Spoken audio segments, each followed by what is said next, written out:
What if I told you that some of the most powerful women in history were doomed before they even took their first breath? That their fate, their sanity, even their ability to bear healthy children, was determined not by their choices, but by decisions made by ancestors they'd never meet? This isn't a story about curses or supernatural forces. This is about something far more terrifying, because it's entirely real. The calculated destruction of human genetics in pursuit of power. For over 2 millennia, royal families across the globe made a chilling bargain. They traded genetic health for political control, human dignity for dynastic purity, and the well-being of their own children for the preservation of bloodlines they believed were somehow superior to everyone else's. The result wasn't the divine perfection they sought. Instead, they created a parade of broken minds, shattered bodies, and family trees so twisted they barely resembled trees at all. Today, we're diving deep into the darkest corners of royal history to uncover the heartbreaking, unbelievable, and sometimes truly disturbing stories of history's most inbred queens and princesses. These aren't tales of romance and fairy tale endings. These are stories of women who paid the ultimate price for their ancestors' obsession with keeping power in the family, literally. From the opulent palaces of Habsburg Austria to the isolated compounds of modern America, from the golden temples of ancient Egypt to the remote villages where these practices continue today, we'll explore how the pursuit of genetic purity created some of the most genetically compromised human beings who ever lived. We'll meet queens who couldn't recognize their own children, princesses whose bodies were so damaged by inbreeding they could barely survive childbirth, and women whose mental anguish was so severe they had to be locked away from their own subjects. But here's what makes this story even more chilling. This isn't just ancient history. The consequences of these genetic experiments are still unfolding today, in places you'd never expect, affecting people whose stories will shock you to your core. By the time we reach the end of this journey, you'll understand why one particular queen represents the absolute pinnacle of calculated genetic destruction, and how her story reveals the true cost of placing power above humanity. The women we're about to meet weren't just victims of their circumstances. They were the living, breathing consequences of a system that valued bloodline purity above human welfare, political advantage above genetic health, and dynastic control above the basic right to be born with a fair chance at life. Their stories span continents and centuries, but they all share one common thread. They were sacrificed on the altar of their family's ambitions. Some tried to escape their fate through alcohol or rebellion. Others embraced their roles despite the suffering it caused. A few managed to wield real power despite their genetic handicaps. But all of them lived with the knowledge that their pain, their struggles, and their limitations weren't random acts of fate. They were the deliberate result of their ancestors' choices. This is their story. This is the hidden history of how the most powerful families in the world systematically destroyed themselves in pursuit of an impossible ideal. And this is why understanding their tragedy matters more today than ever before. As we continue to grapple with questions about genetics, power, and what we're willing to sacrifice in pursuit of our goals, Before we dive into the human stories behind this genetic catastrophe, we need to understand exactly what happens when families become obsessed with keeping their bloodlines pure. The science behind inbreeding isn't complicated, but its consequences are devastating in ways that even modern geneticists find shocking.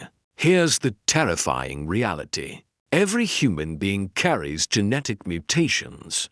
Most of the time, these potentially harmful genes remain dormant because we inherit different versions from each parent. It's like having a backup system.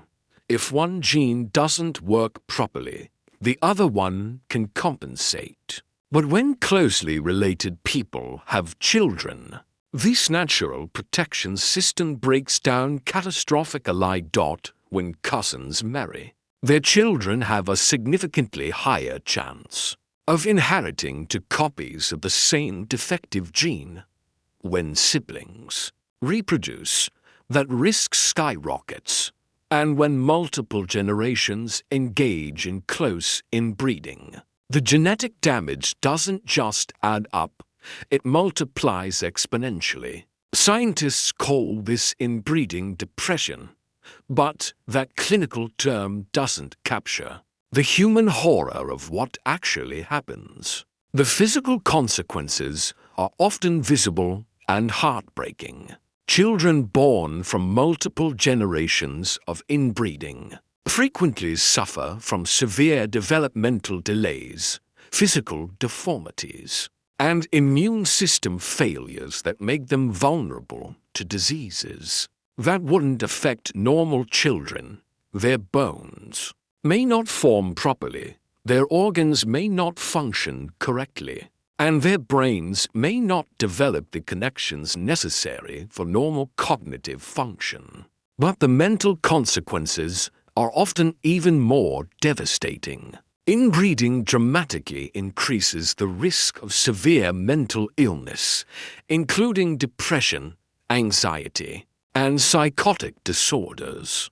Many of the queens and princesses we'll discuss today showed signs of what we now recognize as serious psychiatric conditions, but their contemporaries attributed their behavior to everything from divine punishment to moral weakness, never understanding that their suffering was written into their DNA before they were born. The genetic compression that occurs in heavily inbred families is staggering. Normal human beings have 8 great-grandparents, all genetically distinct. But some of the women we'll discuss today had as few as 2 or 4 unique great-grandparents, meaning their genetic diversity was so limited that they were essentially the genetic equivalent of children born to siblings, even when their parents were technically more distantly related. This genetic bottleneck effect creates what scientists call founder effects. When a small group of related individuals becomes the genetic basis for future generations, passing down not just their beneficial traits, but also concentrating their harmful mutations. Royal families, with their obsessive focus on maintaining bloodline purity, created artificial founder effects that compressed centuries of genetic diversity into tragically limited gene pools. The Habsburg dynasty provides perhaps the most studied example of this genetic disaster in action. By the time of Charles II of Spain, the family's inbreeding had become so extreme that he was more genetically similar to the child of full siblings than to the product of the complex web of cousin marriages that actually produced him. His jaw was so deformed he could barely eat, his tongue was so large he could barely speak, and his mental development was so limited that he was described as having the mind of a child well into his adult years. But Charles II wasn't even the most extreme case, as we'll discover. There were women in his family tree whose genetic situations were even more compressed, even more dangerous, and even more tragic in their consequences. The mathematics of their inbreeding reaches levels that modern geneticists once thought impossible. Inviable human populations. Modern genetic analysis has revealed just how dangerous these royal marriages really were. When researchers analyze the family trees of Europe's most inbred royalty, they find levels of genetic similarity that exist today only in the most isolated populations on Earth. Remote island communities or religious groups that have practiced strict endogamy for generations. The difference is that those modern communities usually developed these practices due to geographical or cultural isolation, not as deliberate strategies for maintaining political power. The royal families we'll discuss today made conscious decisions, generation after generation, to sacrifice their children's genetic health for political advantage. They had access to the best medical knowledge of their times. They could see the devastating effects of their breeding practices on their own family members, and yet they continued to choose power over human welfare, dynasty over decency, and political calculation over parental responsibility. This scientific foundation helps us understand why the stories we're about to hear aren't just unfortunate historical curiosities. They're the predictable, inevitable results of treating human genetics like a political tool, and their consequences echo through generations in ways that the original architects of these genetic disasters never imagined. Our journey through histories. Most genetically compromised royalty begins in 19th century Spain, where Isabella II ruled over an empire, while carrying the invisible burden of generations of calculated inbreeding. Born in 1830, Isabella's arrival as a daughter was initially welcomed by her father, Ferdinand VII, who had spent years desperately hoping for a male heir. But that initial joy would soon give way to concerns that would define not just Isabella's reign, but her entire existence. Isabella wasn't just the product of one unfortunate marriage between relatives. Her family tree was a maze of repeated names and recycled bloodlines that would make even experienced genealogists dizzy. Her parents were uncle and niece, a common practice in Spanish royal circles, but the genetic complications went much deeper.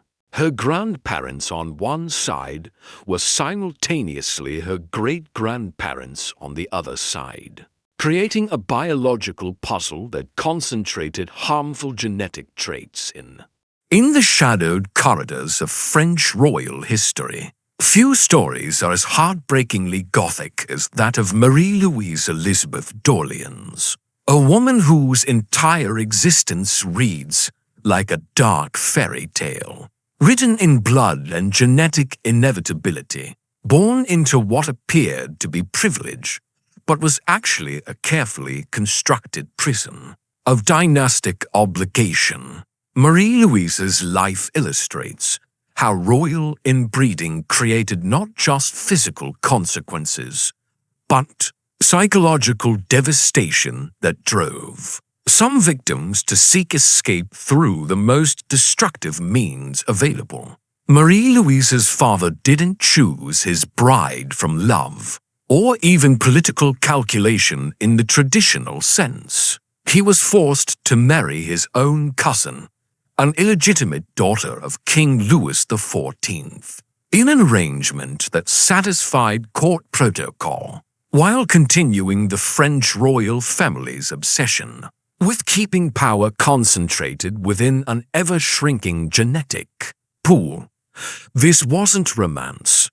It was biological Russian roulette played with human lives. As the eldest surviving child of this genetically compromised union, Marie-Louise had no real choices about her future. Her life path was determined before her birth by the same forces that had shaped her parents' marriage. The royal conviction that bloodline purity mattered more than human welfare. She was married off to another cousin, Prince Charles of Berry, in yet another attempt to maintain genetic purity within the royal bloodline. The consequences of this systematic inbreeding became tragically apparent when Marie-Louise attempted to fulfill her primary royal duty, producing heirs. She bore 3 children, but none survived childhood. Whether their deaths resulted from the overwhelming genetic burden both parents carried, or other factors remains unclear to historians. But the pattern fits perfectly with what we observe in other heavily inbred royal lines. Faced with the devastating loss of all her children and trapped in a marriage that was more genetic experiment than human relationship, Marie-Louise made a choice that shocked her contemporaries and provides crucial insight into the psychological toll of royal inbreeding. She turned to alcohol, and according to historical reports, she began drinking heavily at the astonishingly young age of 14.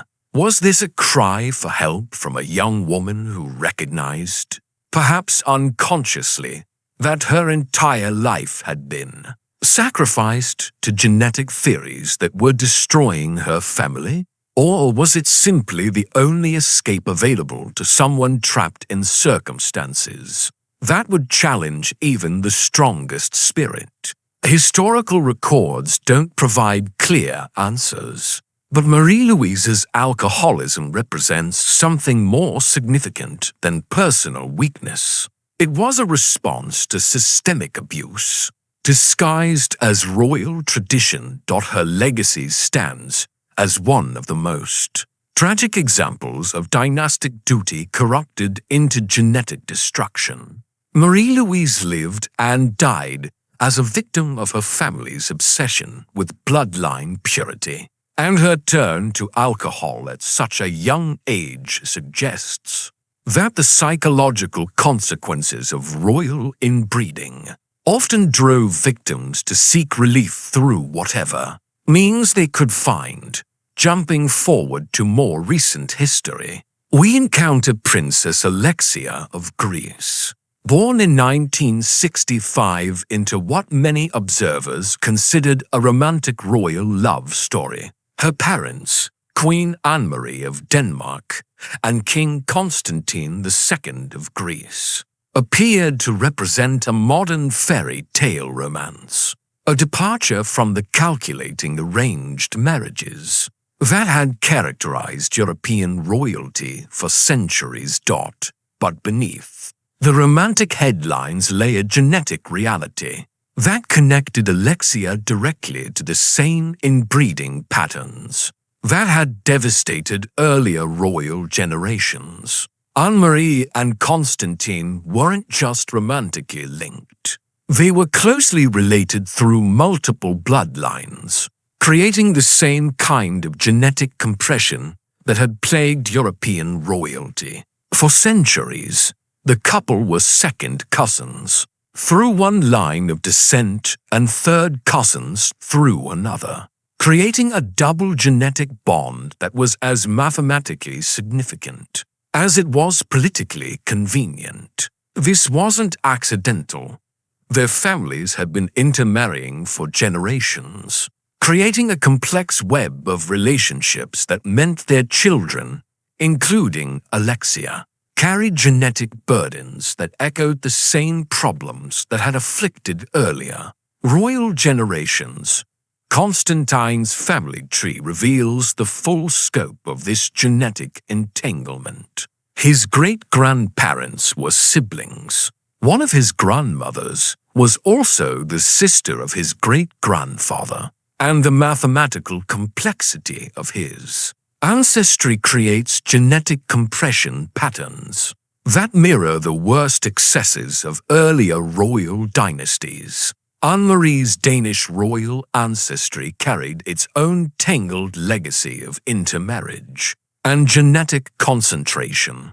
Although their marriage appeared loving and successful by the standards of royal relations, their close genetic ties ensured that their children, including Alexia, were partially inbred in ways that connect them directly to the genetic disasters we see in more extreme royal cases.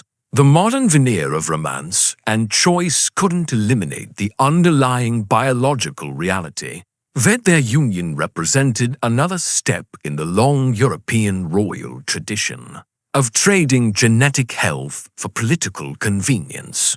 Alexia's story bridges the gap between the obviously tragic cases of earlier centuries and the continuing reality that royal inbreeding didn't disappear with modern medicine and genetic knowledge. Even in the late 20th century, royal families continued to make marriage choices that prioritized bloodline considerations over genetic health, creating new generations who carried the concentrated genetic legacies of their ancestors' obsessions with purity and power. The parallel between Marie-Louise Elizabeth's tragic alcoholism and Alexia's more comfortable modern life shouldn't obscure the underlying similarity. Both women inherited genetic burdens from families that valued political calculation over human welfare, and both represent the ongoing human cost of treating genetics as a tool for maintaining dynastic control.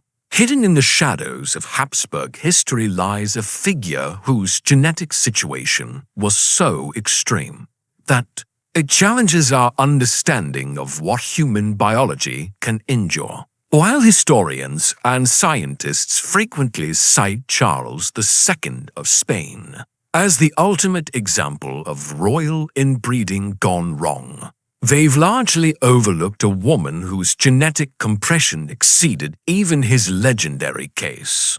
Maria Antonia of Austria, a Habsburg whose family tree makes Charles II's infamous ancestry look almost normal by comparison. The reason Maria Antonia's story remains relatively unknown isn't because her case was less severe than her famous uncle's. It's because her genetic situation was so extreme that even Habsburg record keepers seemed to struggle with documenting the mathematical impossibility of her ancestry. Her family tree wasn't a tree at all, but rather what geneticists now call a genetic circle, a closed loop of relationships so tightly wound that traditional genealogy breaks down entirely. To understand just how extraordinary Maria Antonia's situation was, we need to consider what made Charles II's case so famous among genetic researchers. His parents were uncle and niece. His grandparents were closely related, and his ancestry included so many cousin marriages that his genetic diversity was compressed to levels that modern scientists once thought impossible in viable human populations.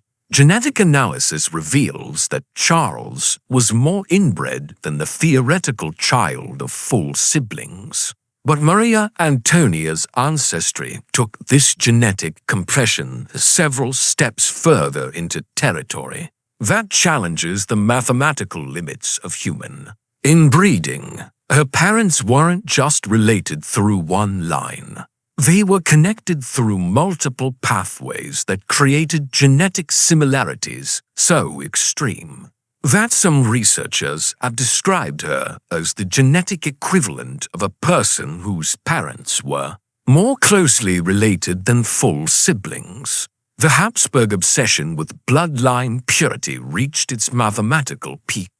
In Maria Antonia's generation, her ancestors had been intermarrying for so many generations that the normal rules of genetic inheritance completely broke down. Instead of having the normal 8 great-grandparents, all genetically distinct, Maria Antonia's family tree included the same individuals appearing in multiple positions, creating a genetic foundation so narrow that it defied biological logic. What makes Maria Antonia's case even more remarkable is that she survived at all.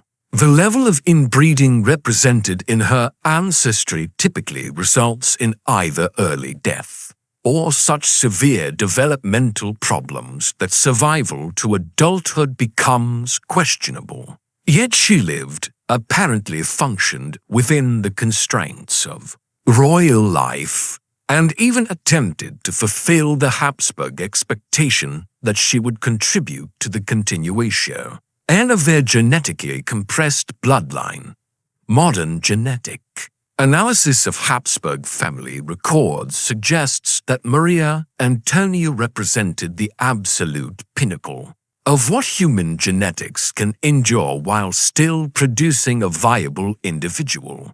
Her case exists at the theoretical limit where inbreeding depression meets the minimum genetic diversity necessary for survival. She was, in essence, a living experiment in how far human genetics can be compressed while still maintaining basic biological function. The fact that history has largely forgotten Maria Antonia while remembering Charles II reveals something significant about how we understand genetic disasters in royal history. Charles II's case became famous partly because his physical deformities were so visible, and his political failures so dramatic that they couldn't be ignored. His Protter. Deep in the Valley of the Kings, archaeologists have uncovered evidence of perhaps the most heartbreaking consequence of royal inbreeding ever discovered: 2 tiny mummified bodies that tell a story of genetic devastation stretching back over 3,000 years, known to researchers simply as 317A and 317B. These infant girls represent the tragic endpoint of ancient Egypt's most famous royal dynasty and provide chilling insight into how the pursuit of divine kingship created genetic disasters that even the gods couldn't prevent. These weren't just any royal children. They were the daughters of Tutankhamun, the boy king whose golden death mask has become one of the most recognizable symbols of ancient Egypt, and his wife Ankhesenomon. But Ankhesenomon wasn't just Tutankhamun's queen. She was also his half-sister, continuing a dynasty-long tradition of sibling marriage that had defined Egyptian royal succession for generations. The practice of sibling marriage among Egyptian royalty wasn't accidental or the result of limited options. It was a deliberate religious and political strategy based on the belief that pharaohs were living gods whose divine blood must be kept pure at all costs. Egyptian royal ideology held that mixing divine blood with that of commoners would dilute the pharaoh's godlike power and threaten the cosmic order that kept Egypt prosperous and protected. But by the time Tutankhamun and Ankhesenomon married, their dynasty had been practicing sibling and close relative marriage for so many generations that the genetic consequences had reached catastrophic levels. Tutankhamun himself was the product of years of intensive royal inbreeding, with genetic analysis revealing that his parents were likely full siblings. His own physical remains show evidence of multiple genetic disorders, including a clubfoot, feminine hip structure, and other developmental abnormalities that speak to the accumulated genetic damage in his bloodline. When Tutankhamun and Enki-Senomon attempted to produce heirs to continue their divine dynasty, they were essentially rolling genetic dice that had been weighted against success by generations of their ancestors' choices. Both carried concentrations of harmful genetic mutations that made healthy reproduction not just difficult, but mathematically unlikely. The two infant daughters discovered in Tutankhamun's tomb were born around 1300 BCE, but their lives were measured in days or weeks rather than years. Archaeological examination reveals that both babies suffered from severe genetic abnormalities that made survival impossible. Their tiny bodies show evidence of spina bifida, developmental disorders, and other conditions that modern geneticists recognize as classic consequences of extreme inbreeding depression. What makes their story even more tragic is that these weren't unexpected complications or random medical disasters.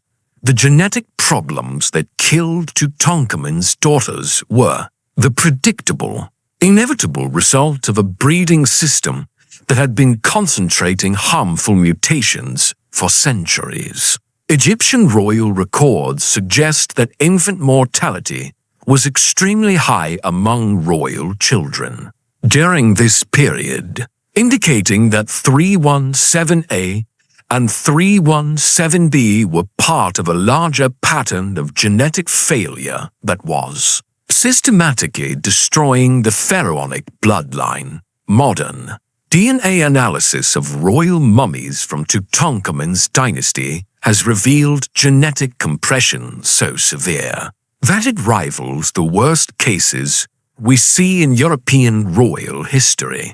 The Egyptian royal family had become so genetically isolated that they were essentially reproducing within a closed genetic loop, creating the same kind of founder effects that we observe in modern isolated populations.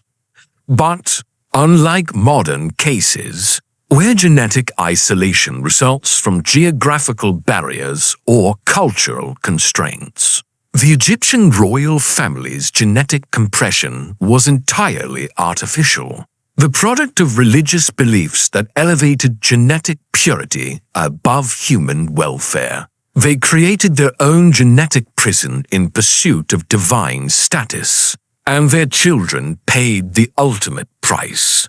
The religious implications of these genetic disasters created additional psychological torture for the royal parents. Egyptian theology taught that healthy heirs were evidence of divine favor, while genetic abnormalities and infant deaths suggested that the gods were displeased. Tutankhamun and Enki-Senomon likely interpreted the deaths of their daughters not as the predictable results of genetic science, but as evidence that they had somehow failed in their divine duties. This religious framework meant that royal families continued practicing sibling marriage even when they could observe its devastating consequences, because admitting that their breeding practices were flawed would have undermined the entire ideological foundation of pharaonic power. They were trapped by their own theology into continuing genetic practices that were systematically destroying their ability to produce viable heirs. The tiny mummies of 317A and 317B serve as silent witnesses to one of history's most calculated genetic disasters. Their preserved remains remind us that the pursuit of genetic purity, whether motivated by political ambition or religious conviction, inevitably leads to human tragedy. These ancient Egyptian princesses, who never lived to see the sun rise on their second month of life, represent the ultimate cost of treating human genetics as a tool for maintaining power, rather than the biological foundation for healthy human existence. While we often think of extreme inbreeding as ancient history or exotic royal practice, the horrifying reality is that these genetic disasters continue to unfold in the modern world, creating human suffering that rivals anything we see in royal history. The court family of Australia represents one of the most extensively documented cases of systematic inbreeding in recent history. And at the center of this genetic and social catastrophe stands Kimberly Colt, a woman whose life illustrates how genetic compression can create ongoing human tragedy in contemporary society. Living in deep rural isolation, the Colt family practiced multi-generational inbreeding that created a closed genetic loop, spanning several generations. Unlike the royal families we've examined, whose inbreeding was motivated by political ambition and dynastic ideology, the Colt family's genetic isolation appears to have resulted from a combination of social dysfunction, geographical isolation, and systematic abuse that created conditions where normal genetic diversity completely broke down. When Australian authorities finally intervened in the early 2000s, they uncovered a situation so disturbing that it became the subject of extensive police investigations, legal proceedings, and genetic research. The family had created what researchers describe as an artificial founder effect, a situation where a small number of closely related individuals became the genetic foundation for multiple generations, concentrating harmful mutations to levels that modern geneticists rarely encounter outside of laboratory animal studies. Kimberly Colt emerged from this genetic compression as one of the most compromised individuals ever medically documented. Her genetic profile reveals inbreeding coefficients that approach the theoretical limits of what human biology can sustain, while maintaining basic life functions. The mathematical complexity of her family tree creates genetic similarities that exist at levels scientists previously thought were incompatible with viable human reproduction. But Kimberly's case becomes even more tragic when we consider the social context that created her situation. Unlike royal inbreeding, which occurred within systems of wealth, power, and social support, the Colt family's genetic isolation took place within conditions of poverty, neglect, and systematic abuse. The children born into this environment faced not just genetic challenges, but also social disadvantage that compounded their biological burdens. The discovery of the Colt family situation sent shockwaves through Australia's social services system and prompted extensive legal action against family members who had created and maintained these abusive conditions. But the legal response, while necessary, couldn't address the fundamental genetic damage that had accumulated over generations of systematic inbreeding. Kimberly's story serves as a modern parallel to the royal cases we've examined, but with crucial differences that make it even more disturbing. Royal inbreeding at least occurred within systems that provided medical care, education, and social support, however inadequate. The Colt family's genetic disaster unfolded within conditions of deliberate isolation and systematic neglect that, amplified the suffering caused by genetic compression. The case also highlights how genetic disasters don't require exotic royal bloodlines or ancient dynastic traditions. Given the right conditions of isolation, social dysfunction, and lack of outside intervention, the same genetic forces that destroyed royal families can create ongoing human suffering. In any community where normal genetic diversity breaks down, worst cases from royal history, but occurring in circumstances that made intervention and support much more difficult. While royal families could at least attempt to manage the medical consequences of their genetic choices, the cold families, isolation meant that genetic problems went untreated, and social dysfunction went unchecked for generations. Kimberly's situation illustrates the ongoing relevance of understanding historical royal inbreeding. The same biological forces that created genetic disasters in European palaces and Egyptian temples continue to operate wherever social conditions allow normal genetic diversity to break down. Her case serves as a bridge between the historical examples we've examined and the continuing reality that genetic compression remains a potential source of human suffering in any society that fails to protect vulnerable populations from isolation and abuse. The Cold family case reminds us that the human cost of genetic compression isn't confined to museum exhibits or historical documentaries. It's an ongoing reality that requires constant vigilance and social intervention to prevent the same genetic disasters that destroyed royal bloodlines from creating new generations of victims. In our modern world, at the absolute pinnacle of calculated genetic destruction for political power stands a figure whose story encapsulates everything that was wrong with royal breeding practices. Cleopatra II Philippa, a woman who embodied the complete triumph of dynastic ambition over human biology. Unlike the romantic Cleopatra of popular imagination, the seductive queen who captivated Julius Caesar and Mark Antony, this Cleopatra was the product of such intensive inbreeding that she represented the mathematical endpoint of genetic compression, a living monument to her family's obsession with bloodline purity.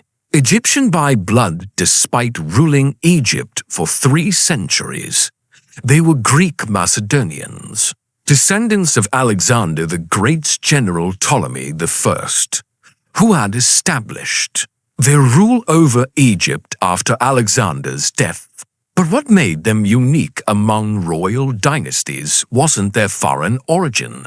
It was their absolutely fanatical dedication to keeping their bloodline completely isolated from any outside genetic influence. While other royal families practiced occasional cousin marriage or strategic alliances with foreign nobility, the Ptolemies took genetic isolation to an extreme that shocked even their contemporary observers. They practiced brother-sister marriage not as an occasional political necessity, but as their primary succession strategy, generation after generation, creating a genetic bottleneck so severe that it defied biological logic. Cleopatra II's parents were full siblings, continuing a family tradition that had persisted for nearly 2 centuries by the time of her birth. But the genetic compression in her ancestry went far beyond simple sibling marriage. Her grandparents were also siblings. Her great-grandparents were siblings. And this pattern extended back through multiple generations, creating a family tree that resembled a genetic spiral, rather than the branching structure that characterizes normal human ancestry. The mathematical implications of this systematic inbreeding are staggering. Where normal human beings have hundreds of genetically distinct ancestors, within just a few generations, Cleopatra II's ancestry compressed down to a handful of unique individuals whose genetic material was recycled repeatedly through the Ptolemaic bloodline. Geneticists studying her family tree have calculated that her genetic diversity was more limited than that found in most laboratory animal colonies, which are deliberately inbred for research purposes. Yet somehow, Cleopatra II not only survived this genetic catastrophe, but managed to wield real political power in one of the most complex political environments of the ancient world. She ruled Egypt during a period of intense political upheaval, navigating conflicts with her own family members, while maintaining Egypt's independence against Roman expansion.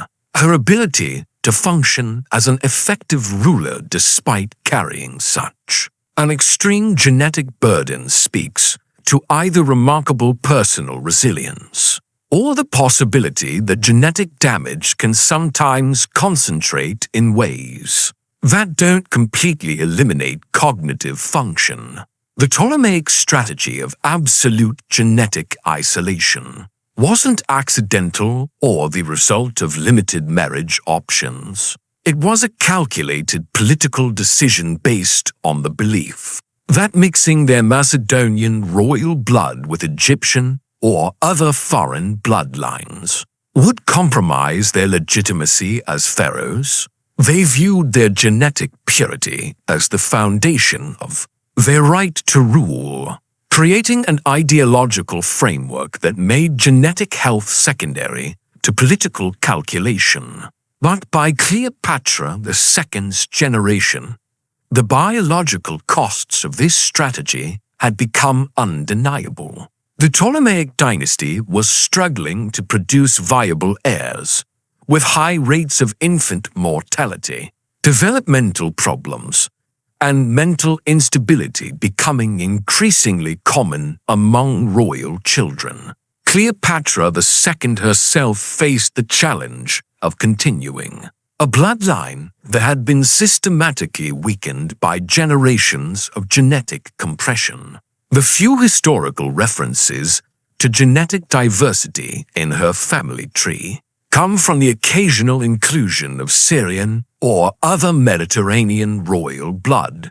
But these instances were so rare that they barely affected the overall genetic composition of the Ptolemaic line. Even her name, borrowed from a Syrian princess, was one of the few hints that any outsider had ever been allowed into the family's genetic circle. What makes Cleopatra I's story even more remarkable is that she lived during a period when the consequences of extreme inbreeding were becoming visible throughout the ancient world.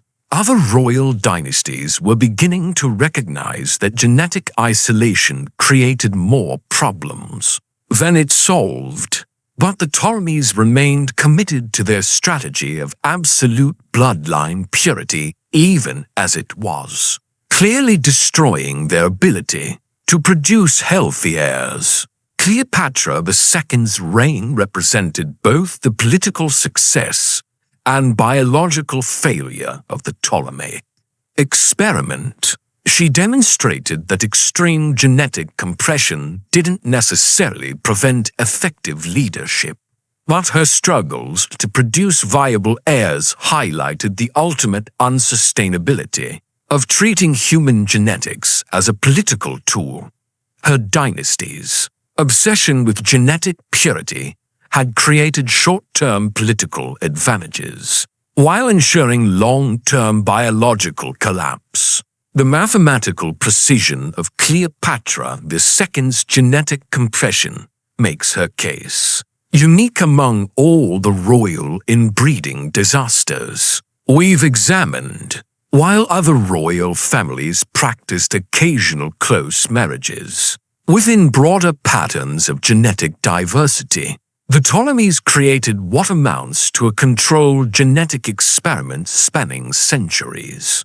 Cleopatra wasn't just inbred, she was the product of the most systematic and intensive royal breeding program in recorded history. Her legacy serves as the ultimate example of how political ambition can drive human genetics to their absolute limits. She achieved real power and political success despite carrying genetic burdens that would have destroyed weaker individuals.